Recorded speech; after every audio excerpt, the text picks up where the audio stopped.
This case is from close to 8 years ago. The defendant was charged with stabbing his estranged wife to death in his home. 54-year-old Monroe David Byrd Jr. was sentenced to 13 to 17 years after pleading guilty to the 2012 killing of 33-year-old Amy Marie Starnes Byrd. The Honorable Gregory R. Hayes, Superior Court Judge from Catawba County, imposed the prison term for Byrd. Because the date of offense was August 2012, the defendant was sentenced under the sentencing laws that were in effect at that time. Sentences for second-degree murder were substantially increased by the General Assembly in December 2012. Prior to entry of the plea, Judge Hayes adopted findings from an evaluation by a forensic psychiatrist from Broughton Hospital that showed the defendant had the capacity to proceed.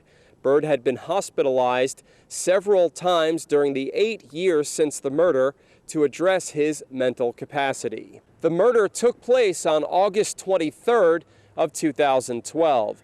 The defendant went to the home of an acquaintance covered in blood, needing a place to hide because he said he had killed someone. That was reported to law enforcement. Deputies from the Catawba County Sheriff's Office later went to the defendant's house. He was in front of the home but claimed he did not know where the victim was at that time. He still had dried blood on him. When deputies went inside the home, they found the victim deceased on the couch.